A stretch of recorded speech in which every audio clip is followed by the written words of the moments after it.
আসসালামু আলাইকুম ওয়া রাহমাতুল্লাহ। নাহমাদুল্লাহ ওয়া নাস্তাঈনুহু ওয়া নুসাল্লি আলা রাসূলিহিল কারীম। উপস্থিত সংগঠনের সংগ্রামী মহাসচিব, যিনি দলের নীতি নির্ধারণী বক্তব্য রেখেছেন, উপস্থিত দলের কেন্দ্রীয় সহ সভাপতি মাওলানা আব্দুল কুদ্দুস কাসেমী, ঢাকা মহানগর উত্তর সভাপতি মাওলানা মকবুল হোসেন কাসেমী সহ অন্যান্য কেন্দ্রীয় নেতৃবৃন্দ, মহানগর নেতৃবৃন্দ, সমবেত আমার উপস্থিত জনমণ্ডলী, আপনারা বক্তব্য শুনেছেন। মহাসচিব সাহেব উনি ওনার মূল নীতি নির্ধারণী বক্তব্য দিয়েছেন। আমি বলতে চাই, ইসরায়েলের প্রতি আমার কোনো ক্ষোভ নাই,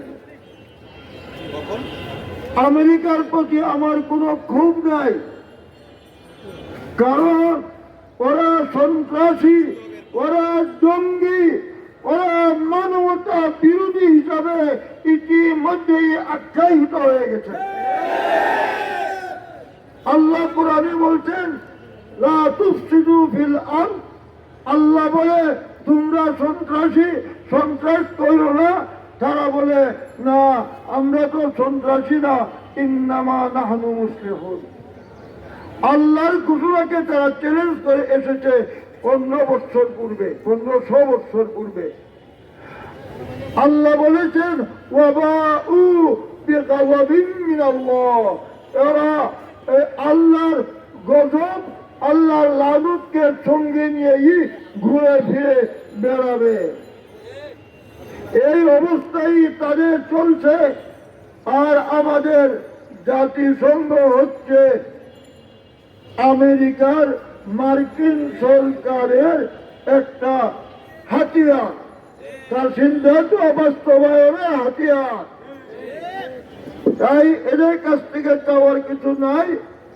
আমরা আহ্বান করব আমাদের মুসলিম রাষ্ট্রগুলির প্রতি।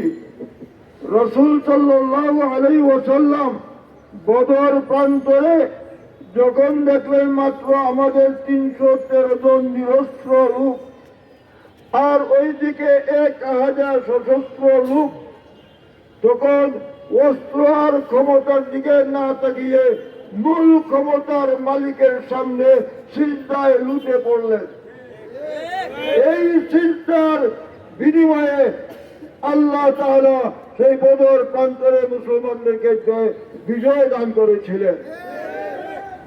আজকে আমাদের সৌদি আরব, মিশর, ইরান, তুরস্ক, পাকিস্তান এইগুলি দ্রুত একত্র বসে আমাদের যা আছে এই সব কিছু নিয়ে আমাদের সর্বশ্রেষ্ঠটুকু নিয়োগ করে মক্কা শরীফের কাবার প্রধান ইমামকে নেতা বানিয়ে আমরা আগের সবাই কাবার সামনে সিজদায় লুটে পড়ব। ও কাবার মালিক, ও মসজিদে আকসার মালিক, আজ সেখানে মুসলমানরা ধ্বংস হচ্ছে, মুসলমানদের অস্তিত্ব বিনষ্ট হয়ে যাচ্ছে। তুমি কি চাও না, নবীর ভাষায় বলতে হবে, তুমি কি চাও না আজকের পরে মুসলমানরা বেঁচে থাকুক? আল্লাহর কাছে কান্না করে একসাথে সবাই মিলে এদের উপরে আক্রমণ চালাতে হবে। পাকিস্তানের পরমাণু অস্ত্র সম্পর্কে ওই সময়কার জেনারেল জিয়াউল হক বলেছিলেন যে এই পারমাণবিক অস্ত্র বানিয়েছি মাটির নিচে পুঁতে রাখার জন্য না, এটা ব্যবহারের জন্য। কাজী পাকিস্তানের কাছ থেকে আপনারা পারমাণবিক অস্ত্র সেই ইরান হয়ে, ইরাক হয়ে সেই সীমান্তে নিয়ে সেই অস্ত্রগুলো ব্যবহার করুন। এই যা যা শক্তি তা নিয়ে লড়ুন, দেখবেন আল্লাহ আমাদেরকে বিজয় দান করবে। আপনারা একমত আছেন? আল্লাহ তাআলা কবুল করুন।